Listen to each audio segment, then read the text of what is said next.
So overall process in intramembranous what we had seen previously is कि जो भी mesenchymal cells है they will differentiate into osteoblast. Osteoblast का synthesis होके एक तरफ osteoid बनेगा, दूसरी तरफ osteocytes बनेंगे. उसके बाद osteocytes जैसे जैसे mature होगा अपने मैट्रिक्स के साथ lacunae बनेगा, canaliculi बनेगा. Canaliculi बनने के बाद जो है उसका soft part that is cancellous part वो बनेगा.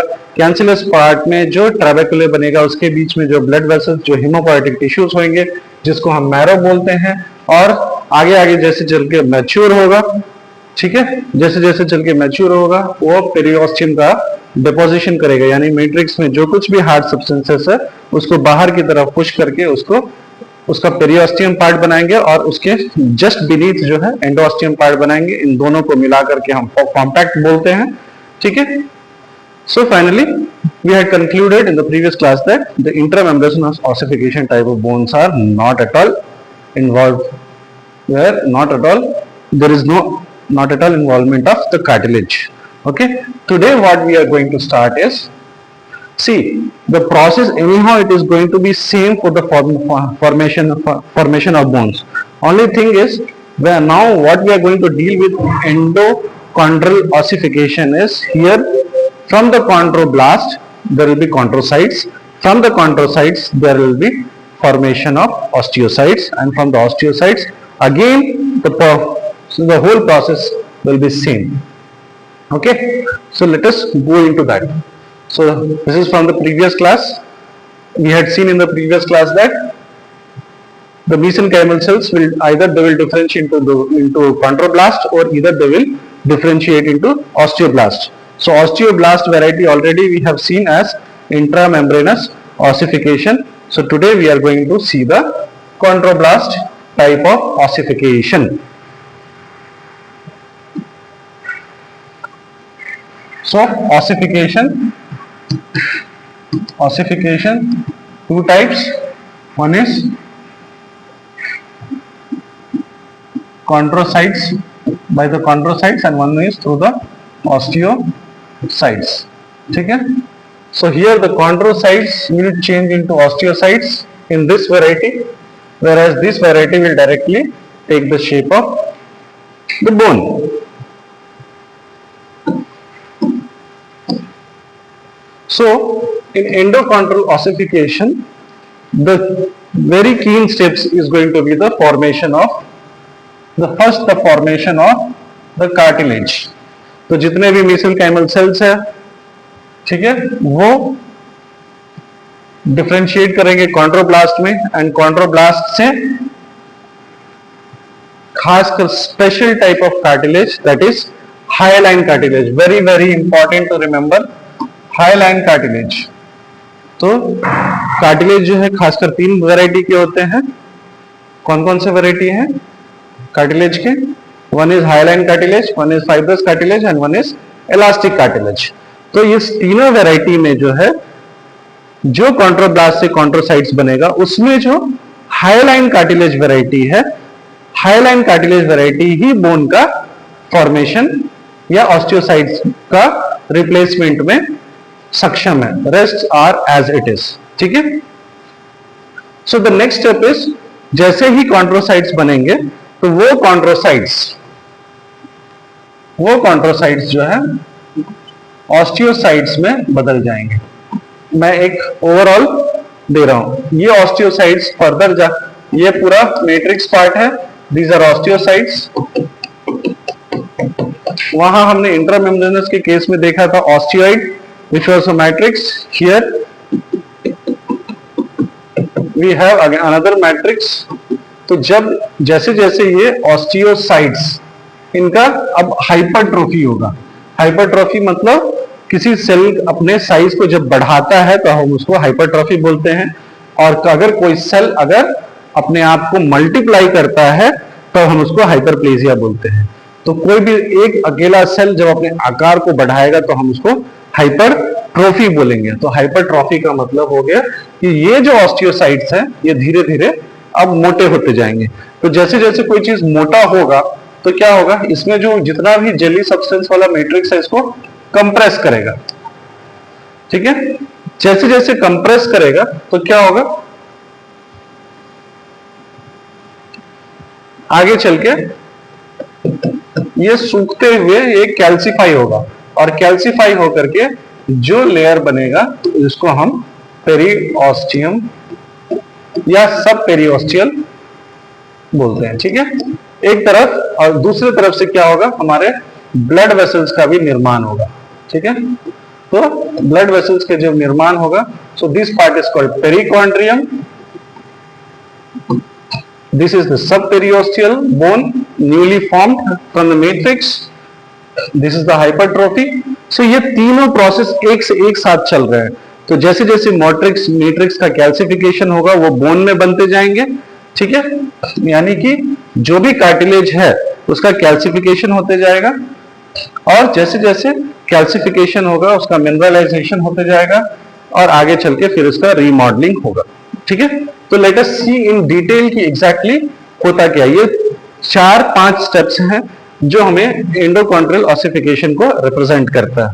अब एंडोकॉन्ड्रियल ऑसिफिकेशन जो है, हमने जो है इंट्रामेम्ब्रेनस ऑसिफिकेशन से थोड़ा अलग है, थोड़ा डिटेल्ड है, क्योंकि इसको बोन कॉम्प्लेक्स भी बोला जाता है। ठीक है, तो व्हाट इज हैपनिंग इज कि जो, जैसा कि मैंने पहले बोला कि जो मीसेनकाइमल सेल्स से जो कॉन्ड्रोब्लास्ट, ठीक है, जब उनका सिंथेसिस होगा तो एक तरफ ये अपने मैट्रिक्स छोड़ते जाएंगे। ठीक है, मैट्रिक्स कोलेजन, उस मैट्रिक्स में कोलेजन ऑर्गेनिक इनऑर्गेनिक सब्सटेंसेस दोनों होंगे। तो एक तरफ ये अपना मैट्रिक्स बनाएंगे, ये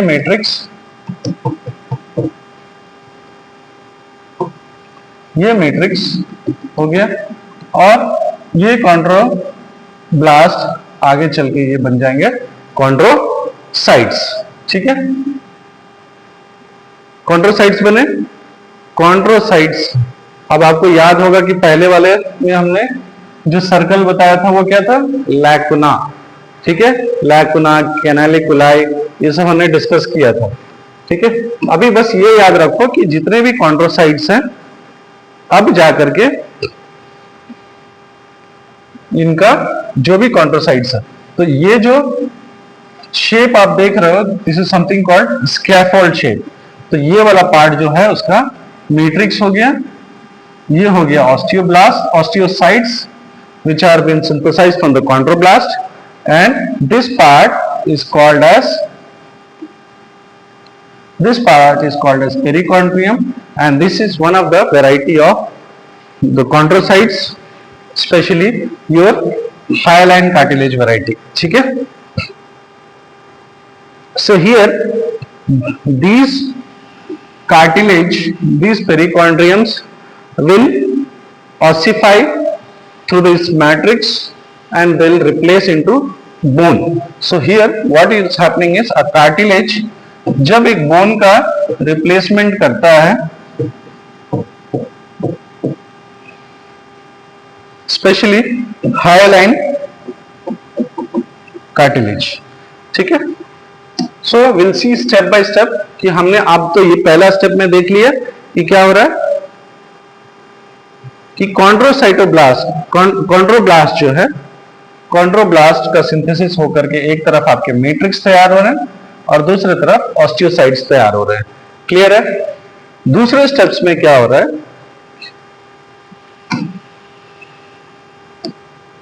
कि ये जो कॉन्ड्रोसाइट्स हैं ये specifically they are of hyaline cartilage variety. ठीक है, now what is happening is कि जो आपने कॉन्ड्रोसाइट्स वहां, दिस इज कॉल्ड लैकुना और ये कॉन्ड्रोसाइट है, तो ये कॉन्ड्रोसाइट पार्ट इधर आ गया और जो लैकुना में जो फ्लूइड है वो मैट्रिक्स यहां आ गया। सो this is called scaffold model. ठीक है, स्कैफोल्ड मॉडल। ठीक है, तो बाहर वाला पार्ट जो हो जाएगा, अब हम उसको पेरिकॉन्ड्रियम बोलेंगे। जब इसको हम तोड़े तो इसमें जितने भी कोलेजन थे, मैट्रिक्स थे, ये सब ये बन गए और ये जो ऑस्टियोसाइट है ये यहां आ गया। अब आगे चल के आगे क्या होता है वो देखेंगे। तो इस शेप को ही हम जो है स्कैफोल्ड शेप बोलते हैं या स्कैफोल्ड फॉर्मेशन ऑफ बोन। अब आगे क्या होता है कि जितने भी ये जो ऑस्टियोसाइट्स हैं ये आगे चल करके अब बिना खाए मोटे होते जाएंगे, यानी कि they go under a process called hypertrophy. Hypertrophy जैसे इनका होगा तो जैसे जैसे इसका शेप बढ़ेगा तो क्या होगा, ये जो मैट्रिक्स है ये दबते हुए चले जाएंगे, कंप्रेस होंगे, ठीक है। तो जैसे जैसे कंप्रेस होंगे, ठीक है, these some of the chondrocytes in the center will swell and that is called hypertrophy and they develop into a vacuoles, ठीक है। now vacuoles is nothing but again empty space. तो what you can see is, अगर मैं इसको बाहर निकालूं तो ये वाला पार्ट ऐसे है, so this is the osteocyte और ये इसका वैक्यूल है। ये जैसे जैसे अपना आकार बढ़ाएगा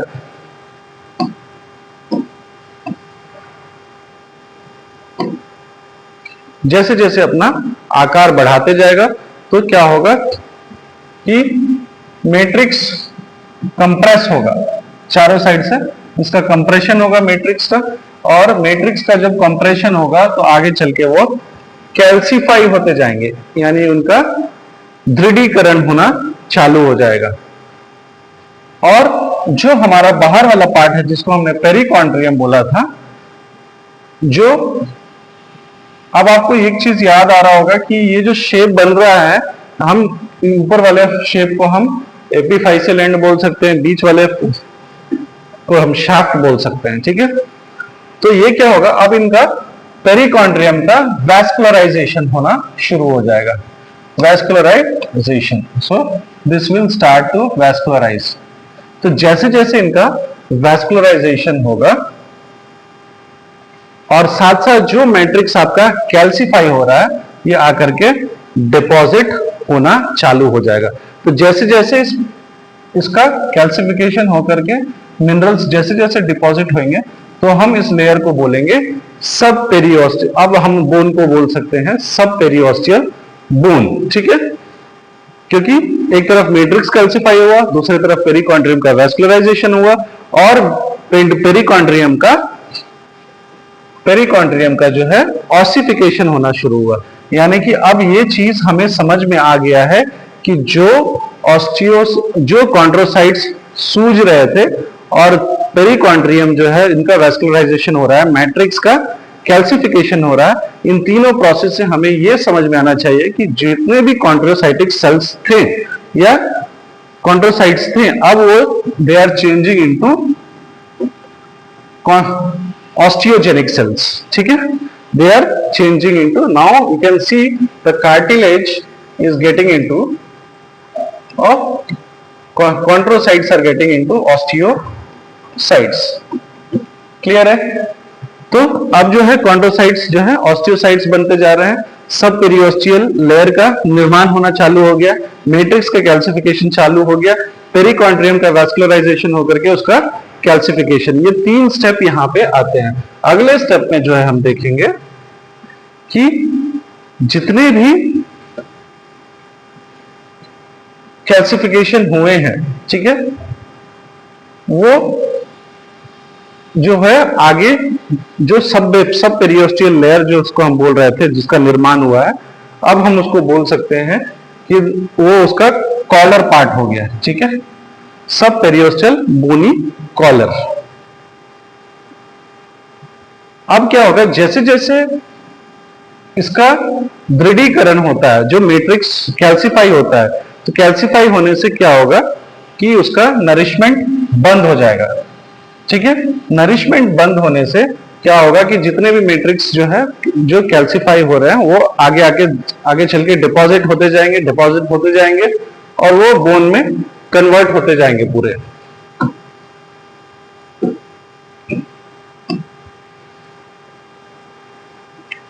नाउ अब क्या हुआ कि बोन में अब निर्माण होना चालू हो गया। तो जैसे जैसे बोन में निर्माण होना चालू होगा, लैक्यूने बनेंगे, कैनालिकुले बनेंगे, तो उस तरह से क्या होगा कि इसके ऑसिफिकेशन के दो अब जो है ये अपने ऑसिफिकेशन सेंटर बनाएंगे। तो ऑसिफिकेशन सेंटर जब बनेंगे तो इनके दो ऑसिफिकेशन सेंटर्स होंगे, जिसको हम बोलते हैं प्राइमरी ऑसिफिकेशन और सेकेंडरी ऑसिफिकेशन। तो प्राइमरी ऑसिफिकेशन में क्या हो रहा है कि पिछले स्टेप में क्या देखा कि भैया सब पेरियोस्टियल लेयर का भी निर्माण हो गया, ब्लड वेसल्स का भी निर्माण हो गया, पेरिकॉन्ड्रियम जो है वो सब पेरियोस्टियल लेयर में बदल रहा है, और जो है जो ऑस्टियोसाइट्स हैं वो अब हीमोपोएटिक सेल्स को भी जन्म देना शुरू कर देंगे। ठीक है, जैसे जैसे वो हीमोपोएटिक सेल्स को जन्म देना शुरू करेंगे तो क्या होगा, वो आगे चल के जो है उस पार्ट को हम जो है आगे चल के हम बोल सकते हैं कि अब हमारा बोन मैरो भी अब धीरे धीरे तैयार होना शुरू हो गया है। ठीक है, तो इस तरह से हम जो बोलते हैं कि ये ऐसा स्टेप है जिसमें ना पूरी तरह से कार्टिलेज है और ना पूरी तरह से बोन है, इसीलिए इसको हम बोलते हैं कार्टिलेज कैल्सिफाइड बोन कॉम्प्लेक्स। ठीक है, इसको बोलते हैं कैल्सिफाइड बोन कॉम्प्लेक्स, जहां कार्टिलेज ना तो पूरी तरह से बोन बनी है और ना बोन पूरी तरह से कार्टिलेज बना है। ठीक है, अब यहाँ पे प्राइमरी ऑसिफिकेशन में इंपॉर्टेंट है ये तीन चीज आ गया, जो ऑस्टियोसाइट्स हैं, ब्लड वेसल्स हैं और हीमोपोएटिक सेल्स हैं। ये तीन चीज प्राइमरी ऑसिफिकेशन में इंपॉर्टेंट है। तो आप देख रहे हो कि आप धीरे धीरे जो है ऑस्टियोसाइट्स जो कॉन्ड्रोसाइट्स ऑस्टियोसाइट्स में बदले थे, अब वो बोन का शेप लेकर के धीरे धीरे इनका कैल्सिफिकेशन हो रहा है।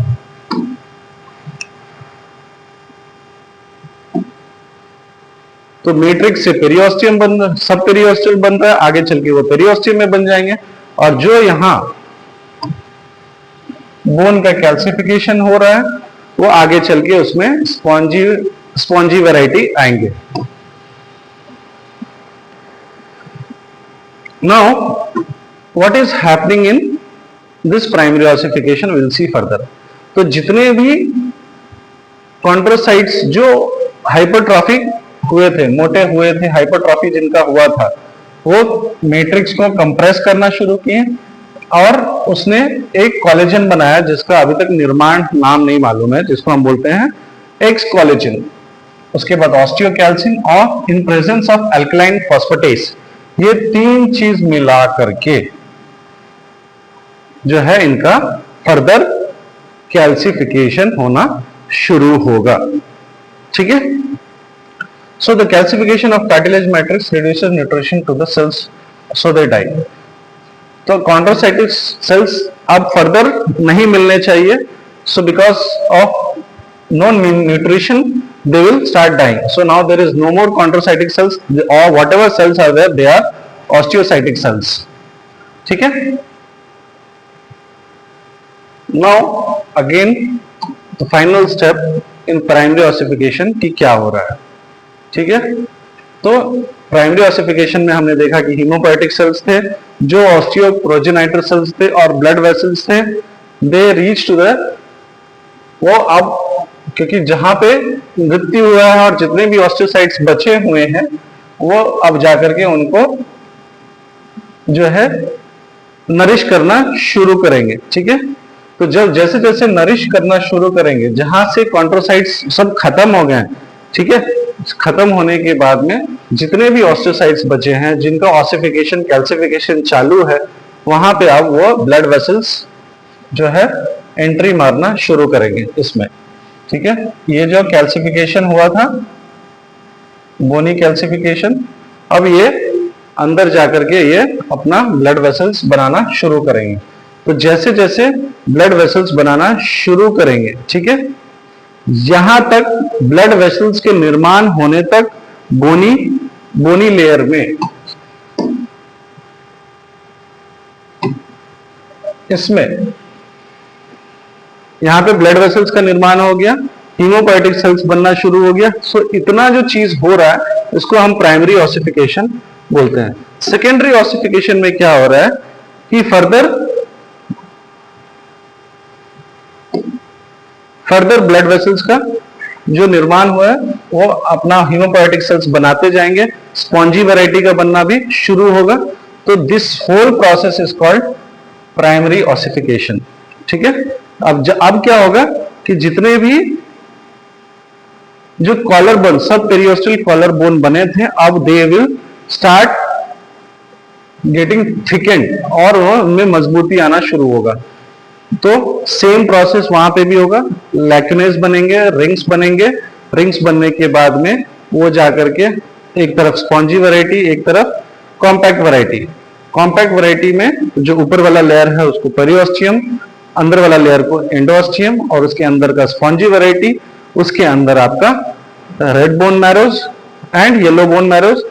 लेकिन एक प्रोसेस होता है जिसको हम बोलते हैं रीमॉडलिंग, कि किस बोन को लंबा बना, लॉन्गिट्यूडनल हाइट पे लेके जाना है, किसको चौड़ा करना है, किसको फ्लैट करना है। So that is called modelling. ठीक है, उससे होने से पहले ये जो आपके कैल्सिनियस बोन बने हैं, इसमें उसके ऊपर कॉम्पैक्ट बोन बने, इन सब का अभी जो स्टेज है वो हम क्या बोलेंगे, वो अभी इमैच्योर ओवन बोन है। अब हम प्राइमरी ऑसिफिकेशन में हम तो ये तो देख लिए कि जो बोन है वो कैल्सिफाई हो गया, उसमें जो ब्लड वेसल्स बनने शुरू हो गए। सेकेंडरी ऑसिफिकेशन में क्या होते हैं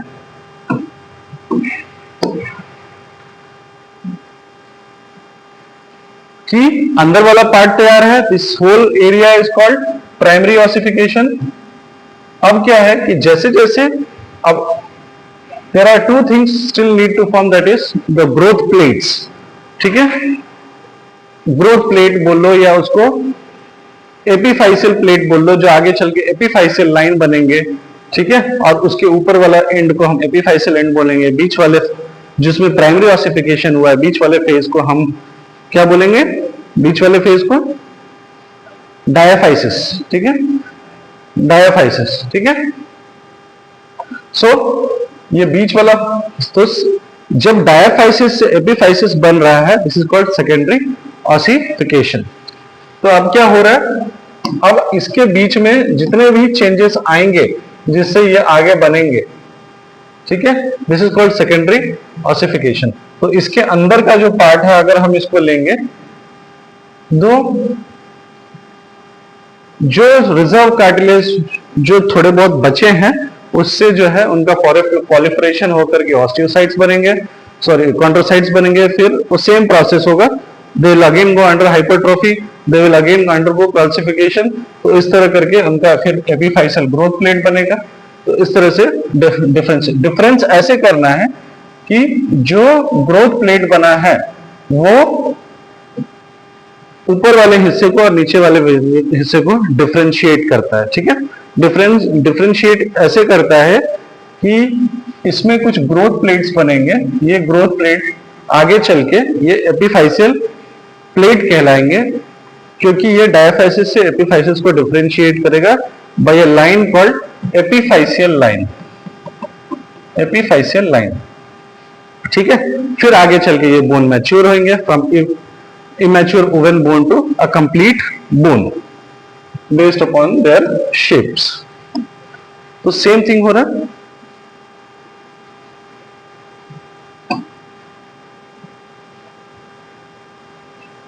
तो this part is your epiphyseal end and this is your diaphyseal part. ठीक है, क्लियर है? So overall what you are seeing is whether it is a कोई अगर बोन कॉन्ड्रोसाइट से बने हैं या कोई बोन ऑस्टियोसाइट से बने हैं, सब में प्रोसेस जो है, ओवरऑल जो प्रोसेस है, जो भी आपके ऑस्टियोप्रोजेनाइटर सेल है, जैसे आपके स्टेम सेल्स हैं, एक तरफ आपके कॉन्ड्रोसाइट्स बने, दूसरी तरफ ऑस्टियोसाइट्स बने। तो chondrocytes they will convert into osteocytes. Osteocytes में जो ऑस्टियोप्रोजेनाइटर सेल्स होंगे उनका जननी बोला जाता है, किसी भी बोन का जननी, प्रोजेनी। ठीक है, आगे चल के जो ऑस्टियोब्लास्ट जो है, ऑस्टियोब्लास्ट जो है ऑस्टियोसाइट्स को सिंथेसाइज करेंगे, ऑस्टियोइड को सिंथेसाइज करेंगे।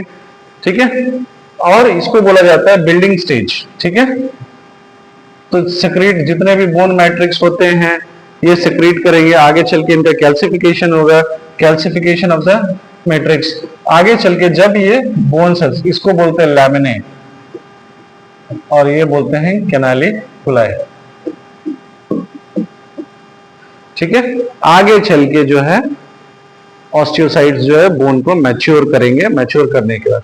और लास्ट इसमें जो एक पार्ट जिसको हम बोलते हैं ऑस्टियोक्लास्ट, तो जितने भी डेड सेल्स होते हैं, चाहे वो कॉन्ट्रोसाइटिक डेड सेल्स हो, ठीक है, या ऑस्टियोसाइटिक यानी बोन के का निरंतर बनना, और जो भी पार्ट डेड हुए हैं उनका डिसॉल्व करना, ये काम ऑस्टियोक्लास्ट का होता है। ठीक है, इतना याद रखना। So here, so overall this is all about the endochondro ossification.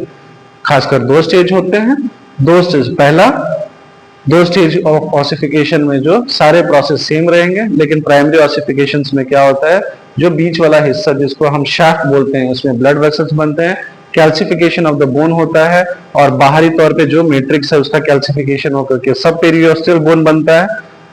आगे चल के वो जो है, जो बीच वाला हिस्सा है, वो फर्दर आगे चल के जब उसका ग्रोथ होता है, तो जैसे जैसे ग्रोथ होगा और उसका मैट्रिक्स है जैसे जैसे आगे उसका और डिस्ट्रीब्यूशन होगा, तो आगे चल के ये, क्योंकि बीच वाले शाफ्ट वाले हिस्से में आपके red bone marrow haemopoietic cells आएंगे, तो आगे चल के वो ऊपर से डिफरेंशिएट करने के लिए एक प्लेट बनता है, जिसको हम कौन सा प्लेट बोलते हैं, ग्रोथ प्लेट्स। क्योंकि हमें एपीफाइसियल बोन अभी बनाना है, तो उसको हम बोलते हैं ग्रोथ प्लेट। वो ग्रोथ प्लेट आगे चल के जो है एपीफाइसियल बोन को बनाता है, और दोनों को डिफरेंशिएट करने के लिए जो है वो एपीफाइसियल प्लेट या ग्रोथ प्लेट जो है आगे चल के वो एपीफाइसियल लाइन में कन्वर्ट हो जाता है। So this is all about endochondral ossification. So in the next part we have already seen the ossification, two types of ossification in chondro, from the formation of bone from the cartilage. We have seen into that. We have seen both the types of ossification also, intramembranous and endochondral ossification. Both the types of ossifications we have seen, and we have also seen in that hard part there is something called as Haversian system, and we have already spoken about osteon, ठीक है, which comprises of a central canaliculi, which has a laminar ring, which has a canaliculi, ठीक है। So all these things we have already discussed.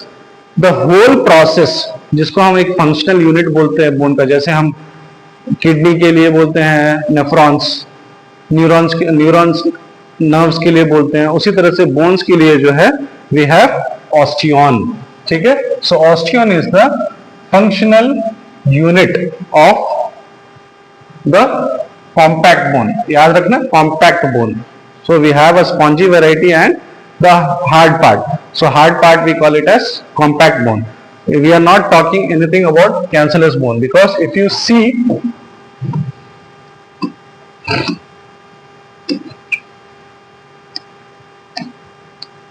again this diagram, so this part, this part is your spongy part.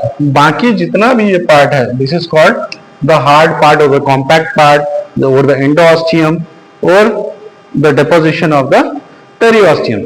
So endosteum, periosteum, इन दोनों के बीच का जो layer जिसको हम compact part बोलते हैं, what we call it as compact bone. तो अभी उस हार्ड पार्ट में वो ऑस्टियन रहता कहाँ है?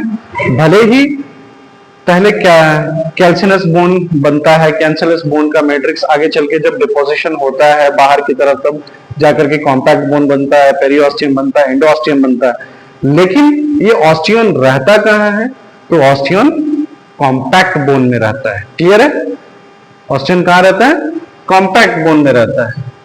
So these osteons are available in the compact bone, and bone का बनना, जनरेशन होना, मैच्योर होना, डेड बोन्स को एंगल्फ करना, what you call it osteoclast, osteoblast, osteocyte, ये तीनों जो प्रोसेस है, these all are happening into your compact bone itself.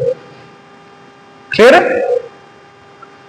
So these are found in compact bones, and these compact bones are nothing but the outer layers, and they are These osteons are commonly seen in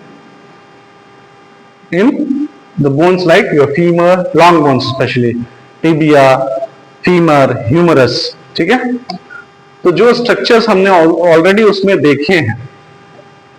So what we had seen is the central part as central canal. इसमें आपके artery, veins, nerves तीनों चीज आएंगे. ठीक है, उसके बाद उसके एक रिंग है जिसको हम बोलते हैं lamellae. What we call them as concentric rings of which are hard, made up of calcified matrix. Then we have something called the lacuna. So these empty spaces, you can see this space, these are lacunas. Now so ये ring में हो गए एक के ऊपर एक के ऊपर, लेकिन परपेंडिकुलर में अगर हम जाएंगे, अगर when you go perpendicular, perpendicular का मतलब ये रिंग हो गया आपका, उसके नीचे perpendicular. Suppose this is the ring, this is one osteon. तो when you are going perpendicular तो एक ऐसे ऐसे बॉक्स बनाते जाएंगे. तो these are channels. So these channels are something called it as canaliculi. ये कैनालिकुलाई जिसमें साइटोप्लाज्म्स होते हैं, ये जो है न्यूट्रिएंट्स को एक्सचेंज करने का काम करते हैं.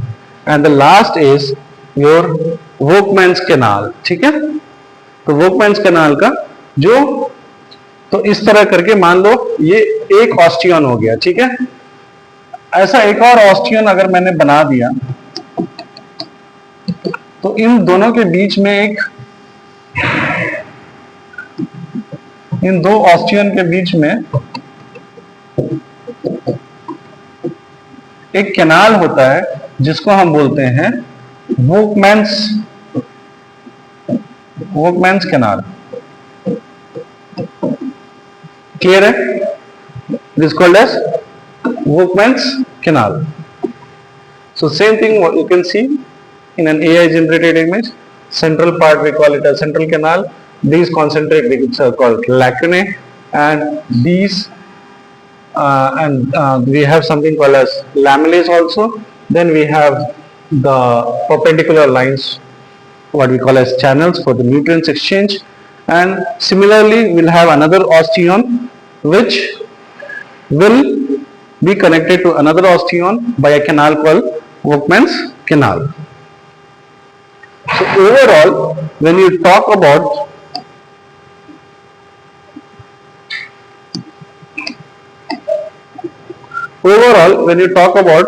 the spongy part as well as compact part, then you can see spongy हो या कॉम्पैक्ट, दोनों में ऑस्टियोब्लास्ट कॉमन है, क्योंकि ऑस्टियोब्लास्ट से ही ऑस्टियोसाइट्स का सिंथेसिस होगा. और आगे चल के जो परफोरेटिंग कैनाल्स होंगे वो खासकर हमने अभी ऑस्टियन का स्ट्रक्चर देखा है, उस ऑस्टियन में परफोरेटिंग कैनाल्स एंडोऑस्टियम दोनों में होगा, क्योंकि एंडोऑस्टियम स्पॉन्जी पार्ट और कॉम्पैक्ट पार्ट दोनों के बीच का डिफरेंशिएट करता है. ठीक है, देन ऑस्टियंस जो है सिर्फ कॉम्पैक्ट पार्ट में होगा. ट्रेबेकुले स्पॉन्जी पोन का पार्ट है. ठीक है, तो वो स्पॉन्जी में होगा. ऑस्टियोसाइट्स जो है दोनों में होंगे, स्पॉन्जी और कॉम्पैक्ट दोनों में होंगे, और कैनालिकुलाई जो है वो भी दोनों में होंगे. Because you need channels for nutrients exchange from spongy to compact, compact to spongy, दोनों में चाहिए. ठीक है, so final overall these are the differences. Now we have another something called कि हमने एंडोकॉन्ड्रल ऑसिफिकेशन भी देख लिया, इंट्रामेम्ब्रेनस ऑसिफिकेशन भी देख लिया. अब बोन ग्रो कैसे करेंगे, तो हमने देखा पेरिओस्टियम, सबसे बाहरी वाला लेयर को हम पेरिओस्टियम बोलते हैं. ठीक है, उसके अंदर वाले लेयर को हम सब पेरिओस्टियल लेयर बोलते हैं. ठीक है, उसके बाद ये जो है हमारा हार्ड पार्ट जिसको हम कॉम्पैक्ट पार्ट बोलते हैं. ठीक है, और ये जो पार्ट हुआ जिसको हम एंडोऑस्टियम वाला पार्ट बोलते हैं, और ये जो है उसका स्पॉन्जी पार्ट हो गया. ठीक है, तो ये आगे चल के ऊपर वाले पार्ट को एपिफाइसियल एंड बोला जाता है, इसको डायाफाइसिस बोला जाता है। यहाँ पे आपके बोन मैरोज होंगे, ठीक है, क्लियर है। तो ऑस्टियोब्लास्ट से जितने भी मैट्रिक्स के या ऑस्टियोसाइट्स बनेंगे, they are deposited, they deposit bone on the periosteum layer. और ऑस्टियोक्लास्ट जो है जितने भी बोन डेड सेल्स होंगे या कॉन्ड्रोसाइटिक डेड सेल्स होंगे उसको इंगल्फ करेगा या उसको रिपेयर करेगा, दोनों काम करेगा। Then into this long bones, as already told, long bones में there is upper end, lower end and upper end and lower end, two ends होते हैं। इस दोनों एंड, ये अपर एंड हो गया, ये लोअर एंड हो गया, और इस बीच वाले को हम शाफ्ट बोलते हैं, ठीक है। इस बीच वाले लेयर को हम शाफ्ट बोलते हैं, ठीक है।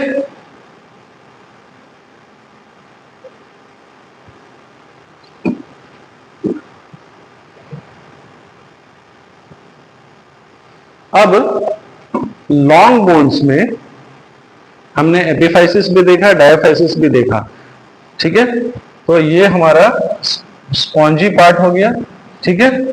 डायाफाइसिस जिसको हम शाफ्ट बोलते हैं, ठीक है। Epiphysis is the end of the long bone. Then we have something called as articular cartilage, which covers the epiphysis for further communicating with the joint. Then diaphysis जो है ये ट्यूबुलर स्ट्रक्चर होता है, इसको हम शाफ्ट से represent करते हैं।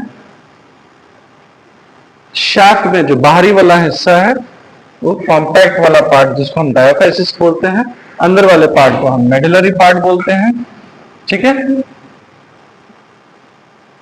इस वाले पार्ट में आपके येलो बोन मैरोस होते हैं, ठीक है, डायाफाइसिस वाला पार्ट।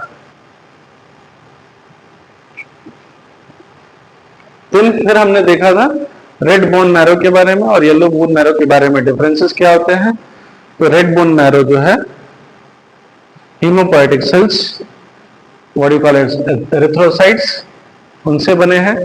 इनमें फैट बहुत कम होता है, रेड ब्लड सेल्स बनाते हैं और फीटल लाइफ के समय से लेकर के पूरी जिंदगी तक, ठीक है। येलो बोन मैरो जो है फैट यानी एडिपोसाइट्स, ठीक है, एडिपोसाइट्स से बनते हैं एंड इसमें फैट सेल्स ज्यादा होते हैं। जरूरत आने पे these yellow bone marrow cells can produce RBs, red blood corpuscles, ठीक है।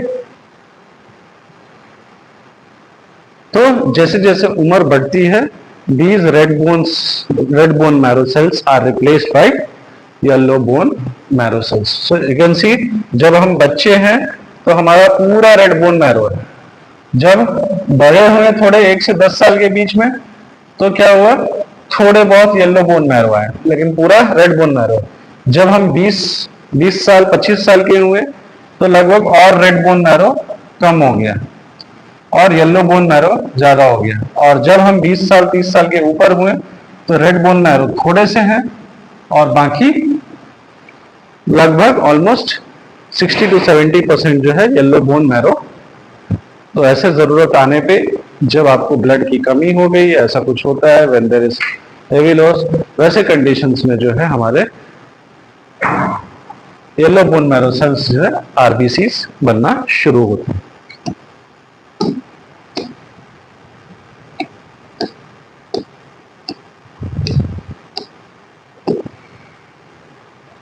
एक और पार्ट रह गया था, दैट इज द कार्टिलेज। तो कार्टिलेज को हमें उतना डिटेल में नहीं पढ़ना है, हमें ये मालूम है कि मीसोडर्म से ही अगेन कार्टिलेज का निर्माण होता है एम्ब्रियोनिक लाइफ से। और कार्टिलेज जो है जब बनते हैं तो 3 प्रकार के होते हैं, जिसमें से हाईलाइन कार्टिलेज का वैरायटी जो है बोन में रिप्लेस हो जाते हैं। The rest to what we call it as white fibro cartilage, white fibrous cartilage and elastic cartilage, ठीक है। तो हाइलाइन कार्टिलेज जो है काफी वाइट एंड ग्लासी होते हैं। कार्टिलेज सेल्स जो होते हैं इसमें, जैसे हमने देखा, कुछ राउंड होते हैं, कुछ लार्ज होते हैं, कुछ एनकैप्सुलेटेड होते हैं, ठीक है।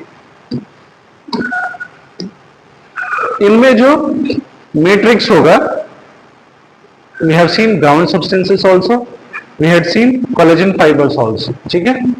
और जो फंक्शन है ये क्या है, develop all the bones, especially long bones, they develop from cartilage, that is specially of hyaline cartilage variety, ठीक है। तो हाइलाइन कार्टिलेज क्या क्या बनाएंगे, आर्टिकुलर कार्टिलेज, ठीक है। तो we had seen epiphyseal end में जो आर्टिकुलर कार्टिलेज था, that is also made up of hyaline cartilage. Costal cartilage, जो रिब्स के जो कार्टिलेज दिखते हैं। Epiphyseal cartilage, growth plates. Then आपके नाक, आपके ट्रैकिया, आपके ब्रोंकाई, ये सब जो है कार्टिलेज हैं, and they all are made from hyaline cartilage. Then larynx के भी कुछ cartilage, except this apiculatus, cuneiform and corniculate cartilage जो है, लैरिंग्स के भी कुछ कार्टिलेज जो है आपके हाइलाइन कार्टिलेज वैरायटी हैं। देन व्हाइट फाइब्रस कार्टिलेज जो है, they are also white in nature, लेकिन फंक्शंस क्या है इसमें, स्ट्रेंथ तो अच्छा खासा होता है लेकिन इलास्टिसिटी नहीं होती है। हाइलाइन कार्टिलेज के फॉर्म में हमने देखा कि पूरा बोन बन गया, तो वो इलास्टिक तो होने वाला नहीं है, ठीक है। स्ट्रेंथ रहता है, लेकिन व्हाइट फाइब्रस कार्टिलेज में क्या है, थोड़ा बहुत इलास्टिक होता है, ठीक है। क्यों भैया, तो इसमें जो कोलेजन फाइबर्स हैं वो उनकी मात्रा भी काफी ज्यादा है, घनी है, ठीक है। अब रहता कहां है, तो जहां जहां आपके वर्टिब्रल डिस्क हैं, इंटरवर्टिब्रल डिस्क के बीच में जो ये कार्टिलेज होते हैं, they are white fibrous cartilage, ठीक है। देन एक तो हो गया इंटरवर्स, जैसे लंबार हो गया थोड़ा सा, इन दोनों के बीच में जिसको बोलते हैं डिस्क, ठीक है। इंटरवर्टिब्रल डिस्क के बीच में जो कार्टिलेज होता है वो व्हाइट फाइब्रस कार्टिलेज है। Then knee menisci, we have seen menisci injuries, तो ये जो है ये भी सेमिनर कार्टिलेज वैरायटी होते हैं।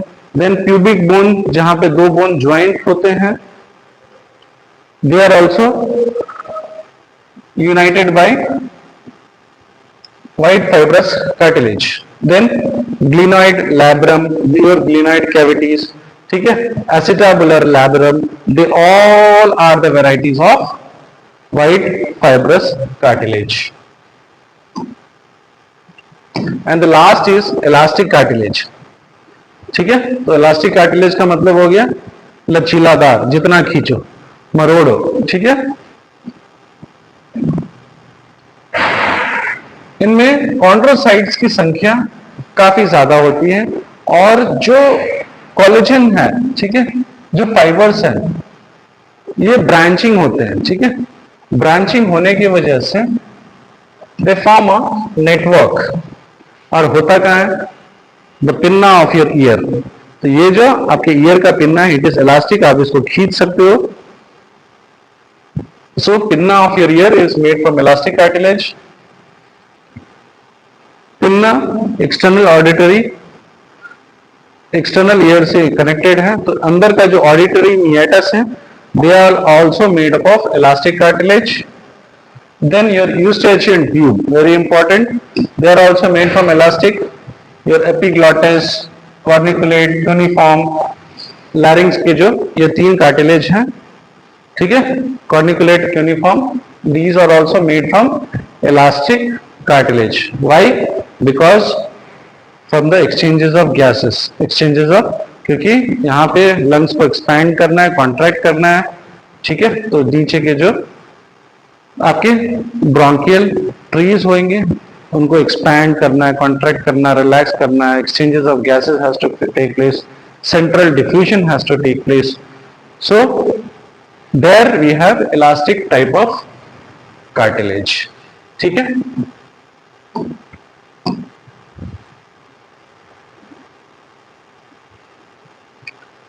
नाउ सर्टेन थिंग्स,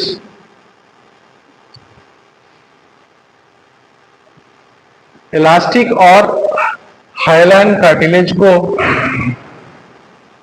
जो कवर करता है उसको हमने हाइलाइन कार्टिलेज की वैरायटी में देखा है। एपीफाइसियल वाला जो पार्ट है जिसको कवर करता है, दे ऑल आर पेरिकॉन्ड्रियम्स, ठीक है। इलास्टिक और हाइलाइन को कवर करने वाला sheath is nothing but your perichondrium. Now अगर हम ब्लड सप्लाई की बात करें तो हाइलाइन और इलास्टिक कार्टिलेज जो है, हाइलाइन और इलास्टिक कार्टिलेज एवास्कुलर है, याद रखना है इसको। Hyaline cartilage and elastic cartilage are, इसमें ब्लड सप्लाई नहीं होती है। व्हाइट फाइब्रस कार्टिलेज में कुछ हिस्से ब्लड सप्लाई के होते हैं, ठीक है। एंड नर्व सप्लाई की अगर बात करो तो कार्टिलेजेस में नर्व सप्लाई नहीं होते हैं, दे आर इनसेंसिटिव। कान को कितना भी मरोड़ो, बहुत जोर से भी मरोड़ोगे, डीप स्टिमुलस दोगे तो शायद जाकर कान में आपको दर्द होते हैं, ठीक है। क्लियर है? तो ये एक हो गया। अगर आप स्ट्रेंथ फ्लेक्सिबिलिटी के हिसाब से जो हमने अभी तीनों को डिस्कस किया है, तो हाइलाइन कार्टिलेज फ्लेक्सिबिलिटी में मीडियम है, उसके बाद फाइब्रोइलास्टिक कार्टिलेज उससे कम है फ्लेक्सिबिलिटी में, बट इलास्टिक कार्टिलेज सबसे ज्यादा फ्लेक्सिबल होगा, ठीक है। स्ट्रेंथ की अगर बात करें तो हमारा हाइलाइन कार्टिलेज में सबसे ज्यादा फाइब्रोइलास्टिक कार्टिलेज में जो है स्ट्रेंथ होगा, इलास्टिक कार्टिलेज में उतना स्ट्रेंथ नहीं रहेगा। बोन का जो आपका हाइलाइन कार्टिलेज वैरायटी है उसमें स्ट्रेंथ अच्छा खासा अप टू मीडियम रहेगा। इलास्टिसिटी की बात करें तो सबसे ज्यादा इलास्टिक आपके इलास्टिक फाइबर कार्टिलेज होंगे, इलास्टिक कार्टिलेज होंगे। सेल्स का अगर डेंसिटी देखो तो इलास्टिक कार्टिलेज में जो सेल का कॉन्ट्रोसाइट्स का जो घनत्व है, डेंसिटी है, वो कंपेयर टू अदर्स ज्यादा है। और फाइबर्स की अगर बात करें तो व्हाइट फाइब्रस कार्टिलेज में जो है फाइबर्स सबसे ज्यादा है, इसलिए उसमें सबसे ज्यादा स्ट्रेंथ है।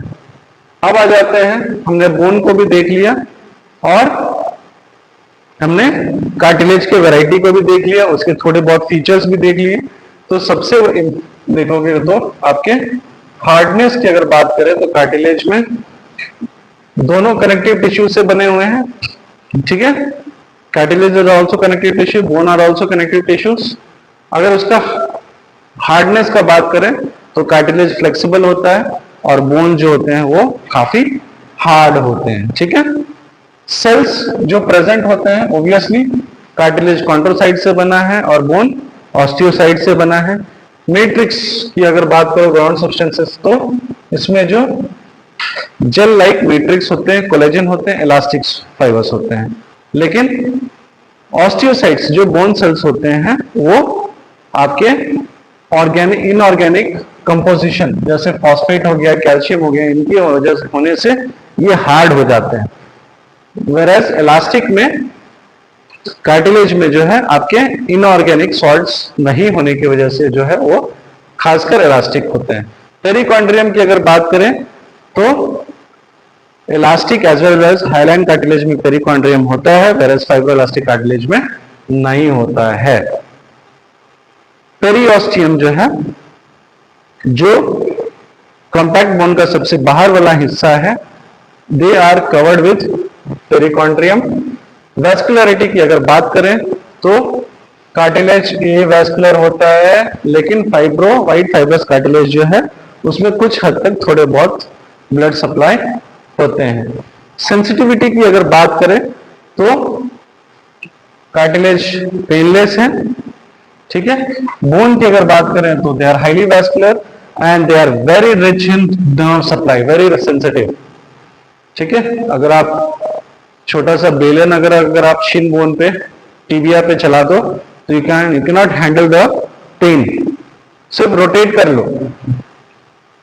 ग्रोथ का टाइप देखोगे तो इंटरस्टिशियल और अपोजिशनल वैरायटी, और ये जो है क्योंकि पहले कैंसिलस बोन बनता है, उसके बाद कॉम्पैक्ट बनता है, तो दिस इज मेनली ऑपोजिशनल, लेकिन ये सेल से भी बन सकता है, ऑपोजिशनल से भी बन सकता है। ठीक है। हीलिंग कैपेसिटी, जितने भी कार्टिलेज है उनमें चोट लग गया, घाव हो गया, इन्फेक्शन हो गया, तो उनके हीलिंग जो है बहुत पुअर है। क्यों? क्योंकि ये ए वैस्कुलर है, इनमें ब्लड सप्लाई नहीं होने की वजह से दे आर ए वैस्कुलर। ठीक है। देन बोन्स में वैस्कुलरिटी अच्छा खासा है तो हीलिंग अच्छा खासा होता है। किसी भी टाइप का जो माइनर फ्रैक्चर्स हो गया, ठीक है, या मेजर फ्रैक्चर्स भी होते हैं, वो 45 से 50-60 दिन के अंदर में अच्छे से हील कर जाते हैं। ठीक है। इसके जो टाइप्स हैं, hyaline cartilage, white fibrous cartilage, elastic cartilage. इसमें हमने देखा है हार्ड वाला कॉम्पैक्ट बोन, सॉफ्ट वाला spongy bone. Functions obviously joints का बनाना, नोज का बनाना, ट्रैकिया का बनाना। कुशनिंग, कुशनिंग का मतलब हो गया कि जो झटका वाइब्रेशंस को अब्सॉर्ब करना। बोन का काम है सपोर्ट देना, प्रोटेक्शन देना। जो भी मिनरल्स हैं, इनऑर्गेनिक सॉइल्स है, उसको अब्सॉर्ब, उसको स्टोर करके रखना। और वेरी मच इंपॉर्टेंट, पूरे स्केलेटल सिस्टम को बना करके उसको मूवमेंट देना। ठीक है। एग्जाम्पल्स कार्टिलेज में ईयर, नोज, जॉइंट्स, ट्रैकिया। यहाँ पे हो गया स्कल, फीमर, रिब्स, वर्टिब्रे। ठीक है।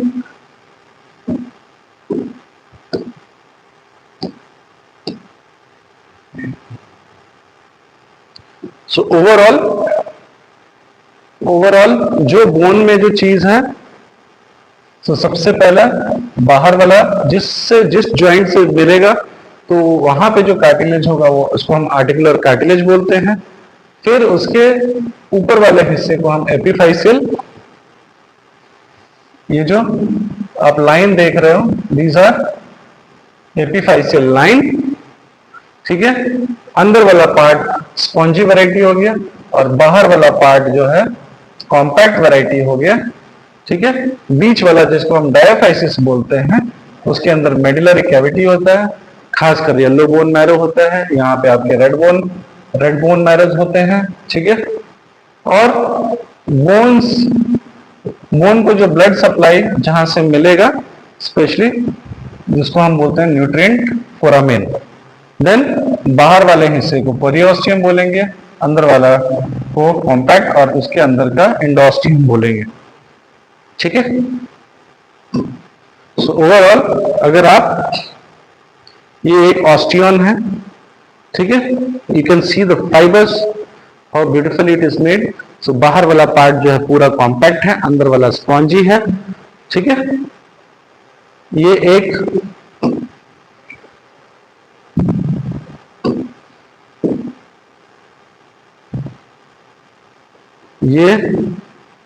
एक ऑस्टियन। नेक्स्ट जो पिक्चर है, ये आपके लिए होमवर्क है, इसको क्या बोलना चाहिए। ये हेल्दी ऑस्टियोजेनेसिस सेल है और वो जो बोनी सेल्स ऑलमोस्ट खत्म हो गया, दिस इज कॉल्ड ऑस्टियोपोरोसिस। ठीक है। अब रहा लास्ट में कि बोन को ब्लड सप्लाई कहां से मिलेगा। तो एक तो मेन हो गया न्यूट्रिएंट फोरामेन, दूसरा हो गया periosteal vessels, then metaphyseal vessels and epiphyseal. जैसे जो पार्ट है उस हिसाब से उसका ब्लड वेसल्स बनेगा। So here I complete all the concepts of formation of bone, their types of ossifications, then types of cartilage, the difference between bones and cartilage, and the layers of the bones. Okay. So next we will be starting, in the next classes we will be starting bone with specific. Okay. So initially we will try to complete the upper limb and we'll start with clavicle tomorrow.